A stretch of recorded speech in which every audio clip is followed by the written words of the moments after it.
اعوذ بالله من الشیطان الرجیم. بسم الله الرحمن الرحیم. سوره نحل یکی از سوره های مکی هست و هی 128 آیه، 128 آیت است. و چون سوره مکی هست، در سوره های مکی غالبا ما و شما گفتیم که فرق بین سوره های مکی و مدنی در امی هست. این را باید دقیق بفهمین که مثلا کسی پرسان میکنه از شما، میگه چی منفعت است در دانستن فرق بین سوره های مکی و مدنی. وقتی یک کسی بفهمه که این سوره مکی هست و این سوره مدنی هست، خود به خود اما موضوع اساسی سوره از امی تعیین میشن، چون اساس موضوعاتی که در 13 سال اول که رسول الله صلی الله علیه و سلم تبلیغ میکردن، که غالبا سوره های مکی در امیجا نازل میشد قبل از هجرت در مکه مکرمه. سوره های مکی موضوع اساسی و کلیدیش عقیده هست. در عقیده چون اونجا مشرکین بودن، چون اونجا مشرکین قریش بودن و غالبا اینا در مقابل رسول الله صلی الله علیه و سلم استاد میشدن، از بت پرستی خود دفاع میکردن، از رواج هایی که مثلا از پدرایشان مانده بود از او دفاع میکردن، از تعصبات و از امو تکبرهای جاهلیت از این دفاع میکردن. بناء محور سوره های مکی امی هست که الله متعال دلایل را بر رد اعتقادات باطل از اینا بیان میکنه، وحدانیت خود بیان میکنه، دلایل وحدانیت بیان میکنه، شرک رد میکنه، دلایلی که مشرکین میگه او را رد میکنه، عادات جاهلیت و آنچه که اونا از او دفاع میکردن ای را رد میکنه. پس این است اساس یا محور سوره های مکی. در این سوره مبارکه هم ما و شما میبینیم که اینمی موضوعات جاگزین شده. انال اتا امر الله فلا تستعجلوه، آیت اول و دوم از این سوره که است اثبات قیامت است. موضوعات اعتقادی بسیار مهم بیان میکنه. اول موضوع اعتقادی مهمه که در آغاز سوره شروع میشه که مشرکین و مخالفین وحی اینا غالبا چی میکردن؟ اینا منکر قیامت بودن. الله متعال گفت که اتا امر الله فلا تستعجلوه، و لفظ اتا امر الله یعنی قیامت آمده هست. اینجا یک سوال پیدا میشه که قیامت خب می آید، اینجا گفت اتا. علما میگن که این اسلوب بلاغی قرآن است. در بلاغت قرآنی است که وقتی یک موضوعی که 100% باید به او عقیده شوه، ولو که درباره آینده باشه، او را به لفظ ماضی میاره. لفظ ماضی تا مسلمان ها عقیده بکنن و کسایی که عقیده دارن اعتقاد داشته باشن که قیامت حتما 100% آمدنی هست. این موضوع اول اعتقادی هست که آمدن قیامت است، که ما و شما میگیم که آمنت بالله و ملائکته و کتبه و رسوله و الیوم الاخر و الیوم الاخر. این اثبات و الیوم الاخر بیان میکنه. فلا تستعجلوه، این جواب است برای او مشرکین قریش که میگفتن اگر تو پیغمبر هستی پس غضب الله را و عذاب الله را بر ما نازل کو. الله متعال برشان گفت فلا تستعجلوه، شما عجله نکنین. این قیامتی که شما میخواین این آمدنی هست، چی قیامت صغرا باشه و چی قیامت کبرا باشه. قیامت صغرا هر انسانی که میمره من مات فقط قامت قیامته، کسی که میمره قیامتش برپا شد. و قیامت کبرا خو این ما و شما میفهمین. بعضی از صفات غلط را که اینا به الله نسبت میدادن، الله متعال گفت که سبحانه پاکیست او را، و تعالی و بسیار مقام از او عالی هست، اما یشرکون از آن چیزی که اینا شرک میکنن. یونزل الملائکه، الله هست که نازل میکنه ملائکه را، بالروح با وحی، من امره با اساس حکم خود. اینجا حاکمیت الله متعال را در نزول ملائکه بیان میکنه. و وقتی که ملائکه نازل میشه به حکم الله هست. وقتی که الله حکم میکنه برش میگه که فلان شخص پیغمبر ما هست، وحی را بر ازو برسان. علی من یشاء من عباده، به هر کسی که خواسته باشه از بنده هایش. به چی هدف این پیغمبران میان؟ به دو هدف. هدف اولی که اینا ترسانده شون از عاقبت شرک و کفرشان، و دوم هدفش که توحید الوهیت است. برای از اینا بفرمانه که انه یقین داشته باشین که لا اله نیست هیچ موجود مستحق از که ذاتش عبادت شوه و قانون و شریعتش اطاعت شوه الا انا، مگر ای که الله متعال میگه من. پس چون قرآن کلام الله هست، الله متعال میگه که این پیغمبرا را ما فرستادیم، اول ملائکه را من حیث رسول میفرستم، باز امیر رسول خدا برای شخص برای انسان میفرستم و برش وظیفه میده که لا اله الا انا، نیست معبودی که مستحق باشه که ذاتش عبادت شو و شریعتش تطبیق شو و بغیر از من، فاتقون، پس شما الله متعال میگه از ما بترسین. از آیت 3 تا 9 دلایل قدرت الله یعنی توحید ربوبیت بیان میکنم.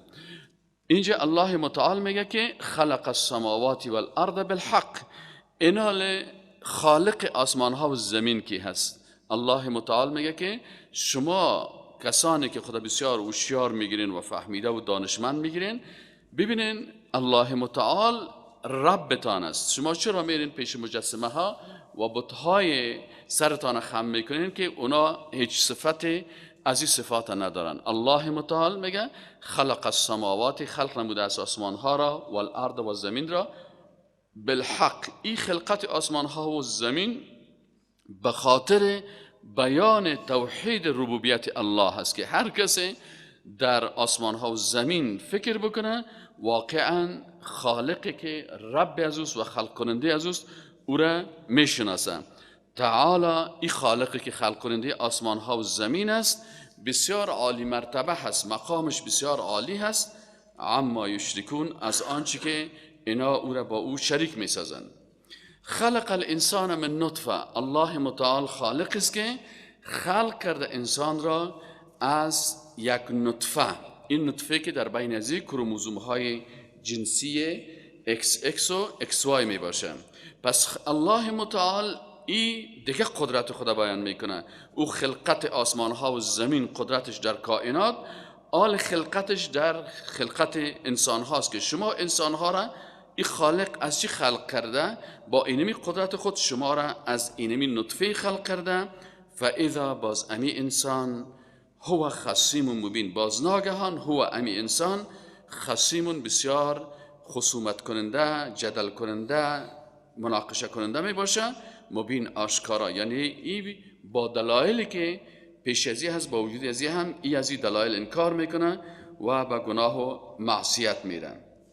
اول الله متعال میگه خلقت آسمان ها و زمین دیدین، خلقت انسان تفکر و تدبر بکنین، بعد از بیاین در قسمت حیوانات سعی کنین. والانعام، و حیوانات هم خلقها، خلق کرد الله متعال، لکم، که این حیوانات هم به منفعت شما خلق شده. فیها دفء و منافع، در بین از این حیوانات لباس ها از، یعنی شما از انتاج یا ضرورت هایی که شما از چی میگیرین؟ از حیوانات میگیرین.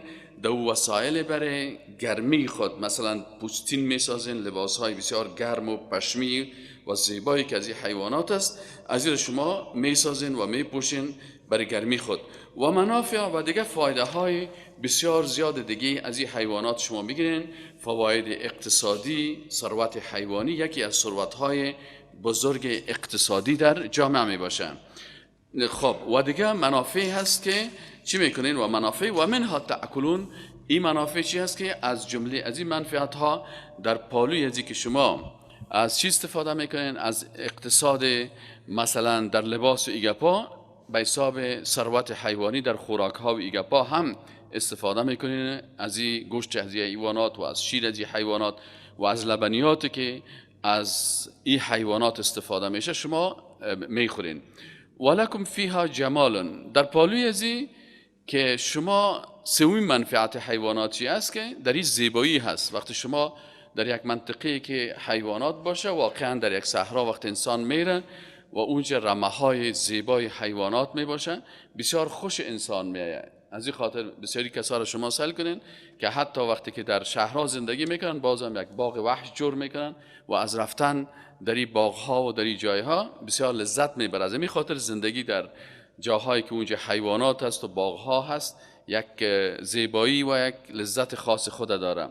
ولکم و برای شماست فیها در امی حیوانات بر علاوه منافع اقتصادی منافع زیبایی که شما را جامعتان منطقهتان بسیار زیبا میسازن. حین تریحون و حین تسرحون، وقتی که شما در شام این حیوانات وقتی که از قله ها و از دشت ها حرکت میکنن پس میاین بر میگردن، این یک زیبایی خاص خود داره. و حین تسرحون، و وقتی که شما به صحرا میبراین و این حیوانات تانه به صحرا روان میکنین و اینا میرن، یک زیبایی خاص خود در صبح انگام داره. و تحملو، چهارمی منفعتی که از این حیوانات است، الله متعال میگه بر شما یاره خلق کردیم که شما میتونین که حتی از اینا برای بارگیری هم استفاده بکنین، باربری. و تحملو، و حمل میکنن اثقالکم، بارهای شما را، الی بلد لم تکونوا بالغیها، به شهرهایی که شما زمانی که بادیه نشین بودین، ضعیف بودین، حتی توانایی نداشتین که موتر بسازین، طیاره بسازین، ولی الله متعال در همون وقت بر شما پیش از که شما از عقلتان و علمتان استفاده بکنین، این حیوانات شما را حمل نقل هم میکردن حتی به جاهایی که لم تکونوا بالغیه، به جاها شما رفتن نمیتونستین یا رسیدن نمیتونستین، الا بشق الانفس، مگر با بسیار مشقت و سختی که بر نفسهای شما میامد. این تمام نعمت ها را که الله متعال بر شما محاسبه میکنه به خاطر ازی است که شما بفهمین که این یقین داشته باشین که ربکم، یعنی خالق شما و او کسی که باید شما او را عبادت بکنین و شریعت از را تطبیق بکنین، لرؤوف، بسیار مهربان است و رحم کننده هست. رؤوف دور کننده بدیها و رحیم جلب کننده. فرق بین رأفت و رحمت چی است؟ که رأفت دور کردن زشتی هاست و رحمت جاگزین ساختن و آوردن چی است؟ خوبی ها هست. یعنی الله متعال خرابی های جسمی شما را، زشتی های جسمی شما را، زشتی های اقتصادی شما را، زشتی های اعتقادی شما را، زشتی هایی که در عبادات است، یارا کلش با رأفت خود از بین میبره این زشتی ها را، و در مقابل از او زیبایی های اعتقادی، زیبایی های اقتصادی، زیبایی های اجتماعی و دیگر زیبایی ها را به اساس رحمت خود بر شما جلب میکنند. همچنان الله متعال میگه والخیل والبغال والحمیر، میگه دیگه حیواناتی هستن مثل اسب ها هستن و بغال، بغل قاطر میگن، بغال جمعش هست یعنی قاطران، والحمیر و مرکب هاست که حمار مفردش است و حمیر جمعش است. لترکبوها و زینه، اینا هم برای سواره و برای زینت است. بسیاری کسا را شما سائل کنین، حتی از کشورهای دور دور به مناطق میرن که در اونجا اسب است و قاطر است و این حیوانات است. یک سوار شدن اسب و این حیوانات یک لذت خاص دیگه خدا داره که الله متعال و یک زیبا و زینت خاص خدا داره که الله متعال وقتی که اینا را خلق کرده کلش به خاطر چی هست که انسان ها از این نعمت ها استفاده بکنند. و یخلق ما لا تعلمون، و الله خلق میکنه ما لا تعلمون، چیزهایی را که شما نمیدانین. یعنی در آینده الله متعال بر شما توانایی علمی میته، توانایی ساینسی برتان میته، علم برتان میته، دانش میته که شما باز میتونین که هم خالق متعال دیگر حیوانات را خلق کرده که شاید در منطقه شما نباشه. مثلا در دیگر کشورها که آدم میره حیوانات را میبینه که در منطقه خودش نیست، این شامل از این آیت میشه. و همچنان قدرتی که الله متعال برای انسان میده که باز انسان میتونه که طیاره بسازه، راکت بسازه، قاره‌پیما بسازه و این چیزایی هست که خالق متعال اگرچه این اختراعات انسان ها هست، شاید کسی بر شما بگیره خو انسان ها میسازه، لکن اگر شما پس بیاین امی عقل که در مغز شما خلق کرده یکی است، خالق متعال است. اگر تو دیوانه می بودی شاید حتی و دیوانه سوار شدن به اسب هم یاد نداره، لکن الله متعال بر تو یک عقل داده که از آنچه که آماده هست از این استفاده بکن. در پالوی از اون نعمت‌های دیگه که خودت باز قوت علمی داشته می باشی، تکنولوژی می داشته باشی، خودت باز چیزهای دیگه میسازی که کلش به اساس رحمت امی خالق هست که برای ما عقل داده و دانش داده و فهم داده که بالاخره انسان چیزهای دیگه را هم میسازه. و علی الله قصد السبیل، و به الله میرسه راه مستقیم. شما اگر راه راست بگیرین نتیجه این راه راست چی است که شما را به الله میرسانه. و منها جائر، و برخی در آن راه ها چی هستند؟ کج هم هستند، برخی راه های کج هم است. دیگه شما اگر میخواین که از امی دلایل قدرت الله استفاده بکنین، برای مستقیم برین و بر راه های کجی که اونا هم وجود دارن به خاطر امتحان شما، از او اجتناب بکنین و دوری بکنین. موضوع دیگری که الله متعال بیان میکنه، ولو شاء لهداکم اجمعین، اینجا الله متعال میگه که هدایت اجباری نیست، یعنی الله متعال کسی را به زور مسلمان نمیسازه. به این خاطر در تقدیر تمام انسان ها بر علاوه از که قرآن و سنت و کتاب و عقل رفته، یک چیز دیگه در تقدیر انسان ها رفته که او اختیار است. پس اگر الله میخواست که اجباراً شما را با ایمان بسازه، پیش الله بسیار آسان بود، لکن الله مقدر کرده که بر شما چی داده؟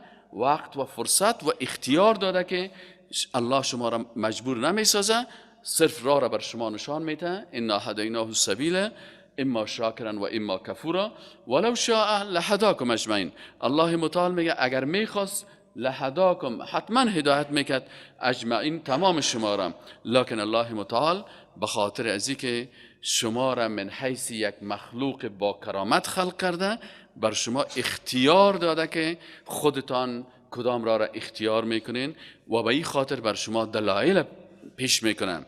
هو الذی آل از آیت 10 الی 16 دیگر دلایل قدرت الله متعال بیان میشه. ببینین میگه یک یک قدرت خود الله متعال بیان میکنه تا که انسان با خواندن کتاب الله به ربوبیت الله، به قدرت الله، به وحدانیت الله باور داشته باشه. هو الذی، الله ذاتی است که انزل من السماء، نازل کرده از آسمان، ماء لکم، آب را برای شما، منه شراب، که قسمت از این آب که از آسمان ها نازل میشه، قسمت از اونها را شما می نوشین، آب آشامیدنی می باشه. و منه شجر، و از آن آب درختانتان هم سیراب میکنین، قسمت دیگهش برای نباتاتتان است. فیه، که در آن تسمون، و همچنان در این شما چی میکنین؟ حیواناتتان هم از این سیراب میکنین و میچرانین. پس از آب بر شما الله متعال 3 منفعتی را که منفعت نوشیدن است، نوشاندن نباتات است و نوشاندن حیوانات است. این حال وقت شما از این آبی که در زمین میپرتین، الله متعال به قدرت خود بر شما نعمت دیگی خود میده که او ینبت لکم به الزرع، که میرویاند بر شما توسط از این آب از زرع، زراعت را، و زیتون را، و النخیل، و درختان خرما را، و الاعناب، و انگور را، و من کل الثمرات، و از میوه های مختلف. ان فی ذلک لآیه، در هر کدام از این دلایل هست به قدرت خالق متعال، لقوم یتفکرون، بر او قومی که اینا تفکر میکنن و تدبر میکنن. و سخر لکم اللیل و النهار، دیگه از دلایل قدرت خالق متعال که اگر یک انسان دو فکر بکنه که کلی ای چیزا که است، انسان از تمام ازی عاجز است، الله متعال مسخر کرده بر شما اللیل و النهار، شب و روز را، و الشمس و القمر، و مسخر کرده بر شما آفتاب و مهتاب را، و النجوم، و ستاره ها، تمام از اینا سیارات و ستاره ها، تمام از اینا چی هستن؟ مسخرات به امره، همه از اینا مسخر هستن به امر و به قدرت و حاکمیت الله. این یقین داشته باشین فی ذالک، که در امی مسخر شدن امی مخلوقات لآیات، دلایل و نشانه های است بر شناخت قدرت الله و وحدانیت الله، لقوم یعقلون، بر قوم هایی که اونا چی میکنن؟ از عقل خود کار میگیرن، یعنی انسان های عاقل، مفکر و انسان های معقول هستند. الله متعال میگه دیگه نعمتایش است، و ما زرع لکم فی الارض، و آنچه را که الله متعال آفرید در زمین، مختلفا الوانه، با رنگ های مختلف. حتی اختلاف رنگ ها هم دلیلی به قدرت الله هست برای انسان ها. شما اگر به یک گلستان برین و در اونجا باغ و گل و سنبل شما مشاهده بکنین، میبینین که در هر کدام از این دلیل است به قدرت خالق متعال. و ما زرع لکم فی الارض مختلفا الوانه، شما گلهای رنگارنگ سیل میکنین. بعضی پرنده ها را انسان سیل میکنه، چهره های رنگارنگ پرنده ها انسان و امو قدرت بسیار عالی خالق متعال انسان اما تو در تعجب می اندازه که سبحان الله چقدر ذات با عظمت است. ماهی ها را در بحرها، پس الله متعال میگن مختلفا الوانه ان فی ذلک، یقینا که در اینمی مخلوقاتی که شما میبینین لآیتا دلیل است برای فهمیدن ربوبیت و صفات و عظمت خالق متعال. برای کدام مردم است؟ لقوم یذکرون، برای قومی که اونا تذکر و تدبر میکنن. و هو الذی، و الله ذاتی هست که سخر البحر، مسخر نموده است بحر را. این دلیل دیگه قدرت الله هست که الله متعال مسخر کرده بحر را لتأکلوا منه لحما طریا، تا شما بخورین از این لحما، یک گوشت را که طریا بسیار تازه هست. و تستخرج منه، و شما خارج بکنین از او حلیتا زیورات، بسیاری از زیورات از بحر و از مخلوقات بحری گرفته میشه که تلبسونها، شما باز از این حلیه و زیورات چی میکنین؟ باز ایره میپوشین. و تر الفلک، و همچنان دیگر نعمتی که در بحرها هست، کشتی ها هست که مواخره، ایره عرب ها بواخر هم میگن، باخره یعنی امو کشتی هایی که در دریا میرند و آب میشکفن، پاره میکنن با پوزش و حرکت میکنن، رونده هستند در بحرها. فیه در آن ولتبتغوا من فضله، و سومی دلیل در بحر چی است؟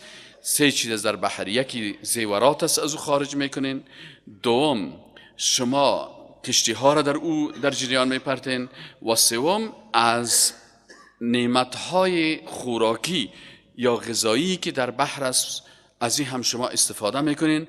ولتبتغوا من فضله، تا شما طلب معیشت بکنین از فضل الله در بحرها.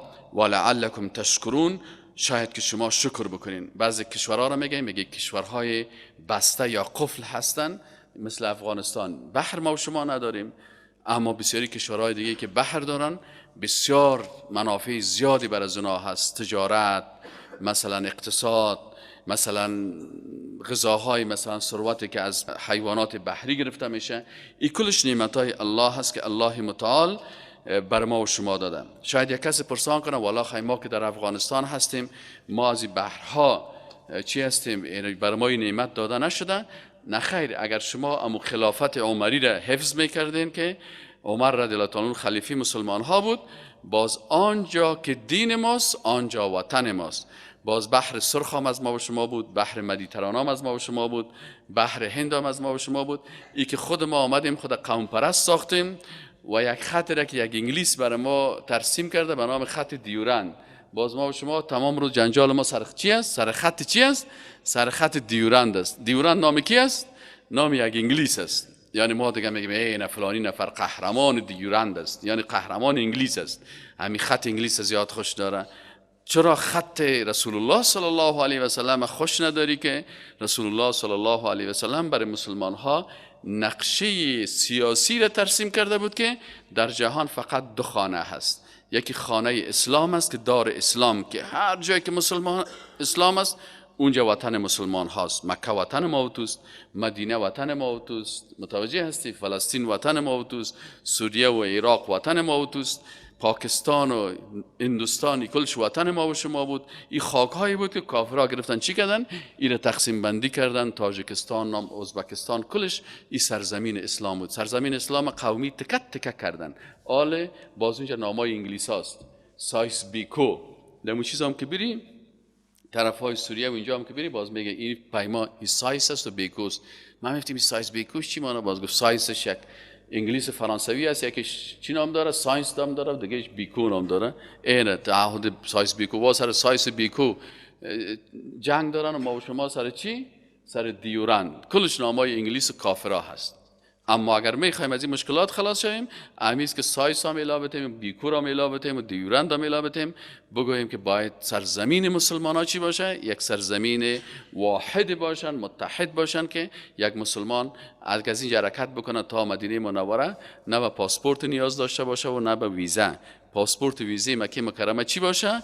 لا اله الا الله. یک امریکایی، شیخ احمد دیدات الله رحمت بکنه، که تازه در امریکا جرا بحث میکرد، باز گفت تو پاسپورت گرفتی آمدی در امریکا و اینجا حالا فعلا تو کتمه جرا بحث میکنی، میشه ما و شما جرا بحث دیگه داشته باشیم در خود مکه مکرمه؟ و برش گفت چرا نه؟ گفت چی هست اونجا؟ خب مرا نمیمانه.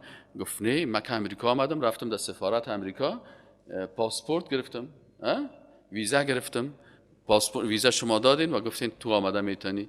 ویزی داخل شدن به مکه مکرمه لا اله الا الله هست. بگو لا اله الا الله، بیا اهلا و سهلا. بحث دیگه ما رو در مکه میکنیم، هر جایی یک ویزه خاص خود دارن. در سرزمین مسلمان ها ویزه مسلمان ها لا اله الا الله بود، لکن ویزه کافرها چی شد؟ تا پس دیگه که اگه این مورک داشت اجازت میته، اگه نمیته این بدبختی ما و شما هست. پس ما و شما بحر داشتیم، لکن خود ما دروازه خود سر بحر چی کردیم؟ قلف کردیم. اینه الله متعال میگه از دیگه دلایل قدرت الله متعال چی است؟ و القا فی الارض رواسیه، و الله متعال افغان در زمین رواسیه، کوهاره. به خاطر چی؟ که زمین لرزشش استاد شوه و نلرزه و انسان ها بتوان نرمال زندگی بکنه. ان تمیده بکم، ای که نجنباند شما را. و همچنان الله متعال در زمین دیگه چی نعمت های است؟ انهار در ریاهای را در زمین خلق کرده و سبلا و راههای را خلق کرده، لعلکم تهتدون، شاید که شما راه را بیافین. و علامات و دیگه علامه ها هست. و به نجم، همچنان انسان ها میتونن توسط ستاره ها و سیاره ها هم یهتدون، هم هدایت شوند و راه پیدا کنن. امروز مثلا در قدیم مردم از سیاره ها در زمین استفاده میکردن و امروز حتی در آسمان ها هم استفاده میتونن کردن و فرهایی که مثلا دانشمندا میکنن و بعد دیگه سیارات نقل و حرکت میکنن. آل الله متعال در آیه دیگی که است، بعد از اینکه قدرت خدا بیان کرد، آل الله متعال این دلایل خدا که بیان کرد مقایسه میکنه بین قدرت خالق متعال. میگه شما خو یکی از علوم بسیار خوب علوم مقایسه و مقارنه هست، که شما مثلا بین دو چیز مقایسه بکنین. افمن یخلق، آیا کسی که خلق میکند و این صفات داره، آیا این مشابه هست؟ کمن لا یخلق، آیا این مثل کسایی است که خلق کردن نمیتونه؟ آیا درست است او کسی که همین صفات داره و صفات عالی داره که آسمان و زمین و مخلوقات را که بر شما در چند آیت گرفت این تمام خالق از اینا هست، آیا این مساوی شده میتونه با یک بت یا مجسمه یا قبری که شما بت پرستای قریش بت پرستی میکردن و قبر پرستای حبشه قبر پرستی میکردن و یهود و نصارا که رسول الله صلی الله علیه و آله گفت که لعن الله اليهود و النصارى اتخذوا قبور انبیائهم مساجد، که اینا هم قبرهای پیغمبرای خدا سجدگاه ساختن. میگه آیا اینا مساوی هستن؟ افلا تذکرون، چرا شما پند نمیگیرین، عبرت نمیگیرین؟ و آل الله متعال میگه و ان تعدوا نعمت الله لا تحصوها. من خب برای شما این نعمت ها را بیان کردم، اما اگر شما بخواین که این نعمت ها را محاسبه بکنین، عدد بندی بکنین، لا تحصوها، شما این را احصایه کردن نمیتونین، چون نعمت های الله بسیار زیاد است. ان الله لغفور رحیم، یقینا که الله متعال بسیار مغفرت کننده هست و بسیار مهربان است. خب والله یعلم ما تسرون و ما تعلنون، و الله متعال میداند آنچه را که شما سری بیان میکنین، مخفی بیان میکنین، و ما و آنچه را که تعلنون شما علنی بیان میکنین. والذین یدعون من دون الله، آل الله متعال رد شرک در الوهیت میگن، دعوت رد دعا، شرک در دعا. الله متعال میگه والذین، و کسانی که یدعون دست دعا بلند میکنن، من دون الله، بغیر از الله متعال، لا یخلقون شیئا، اینا خلق کردن نمیتونن چیز را، و هم یخلقون، خود از اینا مخلوق هستن. سه صفت مخلوقات را که اونها عبادت میکنن. اول صفت بتها و او قبرهایی که پرستش میکنن، اونا لا یخلقون شیئا، چیز را خلق کردن نمیتونن. یک. دوم خودشان مخلوق هستن. او کسی را که تو عبادت میری میکنی، چی در قبر است و چی هم به شکل مجسمه هست، خودش مخلوق است، خلق شده. دو. سومیش چی است؟ اموات غیر احیا، اونا خودشان مرده هستن، زنده نیستن. زنده حقیقی که الله هست، که میگه الله لا اله الا هو الحی القیوم، زنده حقیقی خو الله هست. و ما یشعرون، میگه متاسفانه این کسانی که شما او را عبادت میکنین، حتی خودشان چارمی مشکلشان چی است؟ و ما یشعرون، این شعور هم ندارن که ایان یبعثون، که چه وقت مبعوث میشن، زنده میشن، یا از قیامت هم خبر ندارن. پس این بتها و قبرها کس را خلق کردن نمیتونن، یک عیبشان. دومش خودشان مخلوق است، عیب دومشان. سومشان زنده نیستن، فوت کردن، این سوم عیبشان. چهارم عیبشان که اینا خودشان از قیامت و کدام روز قیامت میشه هیچ خبر ندارن. پس وقتی که خودش این چهار عیب داره، چطور این مخلوقی که چهار عیب داره با خالقی که از تمام عیبها منزه هست، شما ایره مساوی میسازین. الهکم اله واحد. ای انسان ها، آل توحید الوهیت بیان میکنه. توحید الله در الوهیتش میگه الهکم، معبود شما، اله واحد، معبود یگانه هست. یعنی اله شما او کسی که ذاتش باید عبادت بکنین و شریعتش تطبیق بکنین، او اله است، معبود هست، واحد یگانه. فالذین، پس کسانی که لا یؤمنون بالآخرة، ایمان به آخرت ندارد، قلوبهم منکره، قلبهای از اینا منکر است.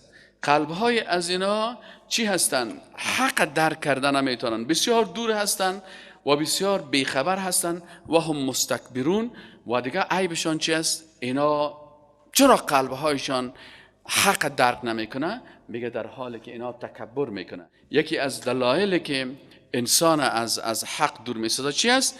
امی تکبر است که قلب میمیرانه، قلب از بین میبره، قلب مشکلانه. از این خاطر شما کسایی که متکبر از بشینن میبینین که از آیت 24 تا آیت 29 امی چیزا را الله متعال بیان میکنه، صفات از امی کسایی را که اینا در تکبر مبتلا هستند. لا جرم، یک موضوع یقینی هست و دیگه هیچ شک نیست که ان الله، که الله متعال که است، یعلم ما یسرون، آنچه که این متکبرین به شکل سری و مخفی ایره پت میکنن در دلهای خود، و ما یعلنون، و آنچه را که آشکار میکنن، انه لا یحب المستکبرین، یقین داشته باشید که الله متعال مستکبر، انسانی که متکبر است ایره خوش نداره. میگه در جنت نمیره کسی که مثقال ذره از کبر در قلبش است. یعنی در جنت کسی که یک مثقال ذره از ایمان در قلبش باشه، ایده دوزخ باقی نمیمانه. و کسی که مثقال ذره کبر داشته باشه، ای به جنت داخل شدن نمیتونه. و اذا قیل لهم، دیگه صفت امی متکبرین چی هست؟ میگه و اذا قیل لهم، وقتی که برای متکبرین گفته شوه ماذا انزل ربکم، چی نازل کرده رب شما؟ این کتاب شما خواندین و خوب میفهمین چی نازل کرده ربتان. متکبرین چی میگن؟ میگن قالو، میگن متکبرین اساطیر الاولین، والله یک چند افسانه های مردمای سابقه هست، فقط یک چند تا قصه را بر ما گفته. لیحملوا اوزارهم، الله متعال میگه این تهمت بالای الله که میکنن چی است؟ لیحملوا اوزارهم، تا که بردارن بار گناه های خود را. وزر گناه را میگه، اوزار جمعش است، کاملتا به شکل کامل. چه وقت؟ یوم القیامت، در روز قیامت. و من اوزار الذی یضلونهم، اینا تنها باز گناه خود متحمل نمیشن، بلکه متحمل گناه کسای دیگی میشه که اینا اونا را هم گمراه ساختند. چون رهبر هستن، خودشان هم دال هستن و دیگرها را هم دال هستن و هم مضل. خودشان گمراه هستن و دیگرها را به گمراهی میکشن. لیحملوا، تا حمل بکنن، اوزارهم، بار گناهان خود را، کاملتا به شکل کامل. چه وقت؟ یوم القیامت، در روز قیامت. و من اوزار الذین یضلونهم، و گناه های دیگر را. حالا بعضی سوال میکنن انسان خود متحمل گناه دیگران نمیشه. آیت قرآن میگه ولا تزر وازره وزر اخرى، هیچ کس متحمل گناه دیگران نمیشه. اما اینجا میگه میشه در صورتی که در گناه یزو تو نقش نداشته باشی، تو ملامت نیستی. اما اگر خودت سبب گمراهی یزو شدی، باز چی میشه؟ بار حمل گناه یزو هم بالای تو میایه. و من اوزار الذین، و همچنان حمل میکنن گناه های کسای دیگه که یضلونهم، اینا و اونا را گمراه ساختن بغیر علم، بدون علم. پس رهبریت دو جزا دارن. رهبرایی که مردم به طرف خودشان گناهکار هستن و دیگران را به طرف گناه میکشونن، یکی گناه خودشان و یکی گناه پیروانشان که اینا و اونا را به طرف گمراهی کشیدن. قد مکر الذین من قبلهم، الله متعال میگه شما جگرخون نشوین. اینمی تدبیری را که آلیا میکنن متکبرین و دسایس را که اینا میسازن، عین دسایس است که قبل از اینا دیگه متکبرین که بودن امی دسته را می ساختن. قد مکر الذین من قبلهم، یقینا که تدبیر کرده بودن الذین، کسانی که من قبلهم قبل از اینا بودن. فاتی الله بنیانهم من القواعد، پس حکم الله آمد امی بنیان از اینا را، اساسی از اینا را از بیخ و ریشه، من القواعد، قواعد از قاعده و از اساس ایره چی کرد؟ امو بنیان از اینا را از بین برد. فخر علیهم السقف، وقتی که قواعد و دیوارها از به شکل بنیادی از بین برده شد، باز بالای از اینا سقوط کرد. چی سقوط کرد؟ از سقف من فوقهم، امو سقف و چت که در او ساختمانایشان بود از بالایشان.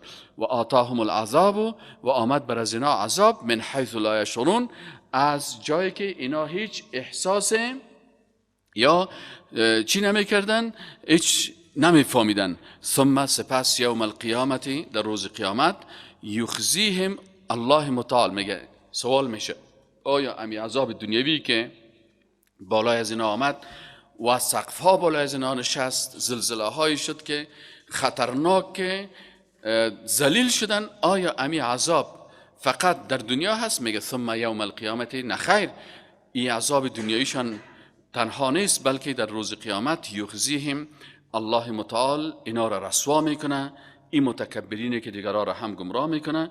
و یقول، و میگه الله متعال بر از اینا این شرکایی، کجاست او شریکان من که شما، الذین، کسانی که کنتم تشاقون فیهم، که شما چی میکردین؟ اختلاف میکردین با مسلمان ها در مورد از اوناست. کجاست امو شریکای ما؟ الله متعال برشان میگه کجاستن اونا؟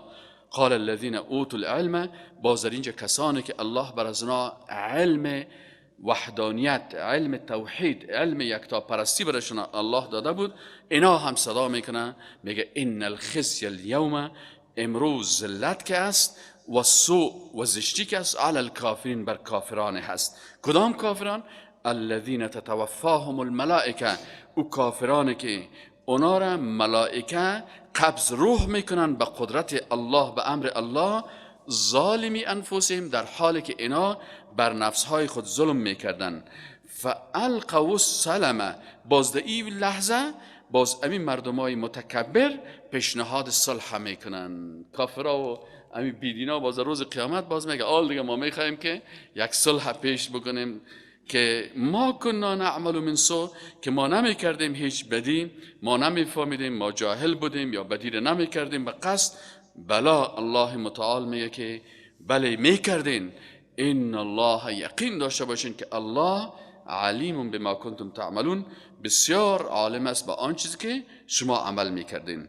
فادخلوا ابواب جهنم، الله متعال برشان میگه که داخل شوین در دروازه های دوزخ، خالدین فیها، همیشه اینجا می باشین. فلبئس مثوى المتکبرین، بسیار زشت است صفات متکبرین. از آیت 29 به بعد، از آیت 30 تا 32 الله متعال صفات متقین بیان میکنه. وقیل، و در روز قیامت گفته میشه للذین، برای کسانی که تقوا کردن، ماذا انزل ربکم، چی فرستاده هست ربکم پروردگارتان؟ قالوا، متقین در دنیا میگن که خیرا، حقیقتا بسیار خیر بر ما الله متعال نازل کرده. این کتابش که قرآن عظیم شان است، این حدیثش که سنت های رسول الله صلی الله علیه و سلم است، کل از اینا به خیر ماست و زندگی سعادتمند بر ما نصیب کرده. به هر آیتی که عمل میکنیم یک معنویت و روحانیت خاصی بر ما حاصل میشه و خیر ما در قرآن و سنت است. الله متعال میگه ولنعم دار المتقین، و بهترین جای متقیان هستن. جنات ای کجا هست؟ میگه باغ‌های عدن که همیشگی است. یدخلونها، اینا داخل میشن دمی باغ‌ها، تجری من تحت الانهار که از زیر از اینا جاری میباشه جویها، لهم فیها ما یشاؤون، در جنت هست هر آنچه که بخواه. و ایره باز رسول الله صلی الله علیه و سلم تفسیر کرده که ما یشاؤون چی معنی؟ رسول الله صلی الله علیه و سلم مفسر قرآن است. باز میگه در جنت چیزهایی هست که ما لا عین رأت، چشم ندیده، ولا اذن سمعت، گوشها هنوز اون نعمتها را نشنیده نامشه، ولا خطر، حتی میگه خطور نکده در قلب یک انسان که این نعمتها باشه. الله متعال میگه این نعمتهایی که سیل میکنی باز از او در قلبت هم خطور نمیکرده باشه، الله متعال برش میده. شما بعضی اوقات انسان مثلا از یک مملکت در مملکت دیگه که میبینه قدرت انسانها را میبینه، بازگیر مقایسه بکنه ببینه سبحان الله. در یک مملکت ما رفتیم، مثلا چند سال پیش ما میگفتیم چیزایی را که ما نشنیده بودیم، زینه را ما در افغانستان دیده بودیم، زینه را ندیده بودیم که پای تبانی خود زینه حرکت میکنه. او گفتیم سیگو انسان ها چقدر الله در یک عقل کوچکی که انسان در مغز کوچکی بر انسان داده است که انسان چی چیزا جور میکنه. زینه در حرکت است، 3 منزل 4 منزل قرار استاده است، این بالا رفته میره. این چقدر جالب است. در دیگه قسمت که رفتیم که میخوایم حرکت میکنه، میگه نه پای تمام تو بان هم تو زمین دیگه صاحب هم تو حرکت میکنه. دمی هوار او ولی 4 استادگاه 3 استادگاه در میدان هوایی هم تو میری قرار بیکه که هست قصه میگیری، یک وقت سال میکنی که در اونجا رسیدی. در هتل داخل شدیم که یا هتل است، هتل چه قسم ساختن؟ در اون سر منزل بالا در اینجا شیشتی که سال میکنی که خشک است، یک دقیقه بعد سال میکنی وی این بحر از کجا شد؟ این چی قسم است؟ میگن نه صاحب در هتل که شما شیشتی نیاز تا حرکت میکنه، اون طرفش بحر است، اون طرفش صاحب خانه ها و بلند منزل است. اما تو صاحب سبحان الله در یک جای دیگه صاحب بردن که سایل میکنیم که پایان همین بلند منزل ها مثل اینی اکوار معلوم میشه. این چی است؟ گفت شما چند منزل دی بالا آمدین. سبحان الله انسان ها تانستن چیزایی را بسازن که ایران میبینید. مثلا ما و شما 20 سال پیش سونا شنیده بودیم. آل سونا که سابقا می امامای کنه بود که میرفت یک دانه کیسه مال شیشته بود، یک دانه چیزا که آل که میری صاحب در جوی است، جوی هوا گرم سر خودم میپرته. آل رسول الله صلی الله علیه و آله میگه که این خود چیزای دنیایی است، در جنت چیزایی است که گوشهایتان نشنیده در دنیا، چشمتان ندیده و خطور هم در قلبتان نکرده. سبحان الله. الله متعال ما و شما را نصیب بگردانه. لهم فیها، میگه در این جنت ما یشاؤون، آن چیز را که اینا میخواین، کذالک الله متعال میگه این چنین یجزی الله المتقین، الله پاداش میدهد برای متقیان. الذین کی هستن متقیان؟ الذین تتوفاهم الملائکه طیبین، کسانی هستند که تتوفاهم یعنی قبض روح میکند ایشان را، الملائکه ملائکه، طیبین در حالی که اونا بسیار پاک هستند. پاک چی معنی؟ اینا خود با خواندن قرآن و سنت از چتلی های شرک دور کردن، کثافات کفر دور کردن. شما هر روز که قرآن خوانده میرین عادات جاهلیت از کلیتان دور میشه. اوی ولی من قبلا این یادت داشتم بازی نمیکنم، اینی شرک در وجود ما بود، الحمدلله علی را فهمیدم، اینی بی فکری در ذهن ما بود. الله متعال میگه این مسلمانای حقیقی کسایی هستند که اینا با فهمیدن قرآن و سنت اول عقیده خود پاک ساختن. پاکی انسان توسط عقیده میشه. اگر عقیدت مردار باشه، اگر کت سطلهای او زمزم خود بشویی، مثل ابو جهل هر روز کت او زمزم غسل میکرد، پاکت نمیکنه. وقتی که عقیدت پاک شد، باز قرآن بر تو شفا و رحمت است. الله متعال میگه وننزل من القرآن ما هو شفاء و رحمت للمؤمنین. مؤمن کی است؟ که عقیده پاک داشته باشه. اینه میاره طیبین میگن. وقتی که عقیده پاک شد باز اعمال هم پاک میشه. عقیده پاک شد اخلاق هم پاک میشه. عقیده که پاک شد باز اعضای بدنت هم روز به روز پاک شده میره. چشم، دستت، پایت کلش مطابق حکم الله عمل میکنن.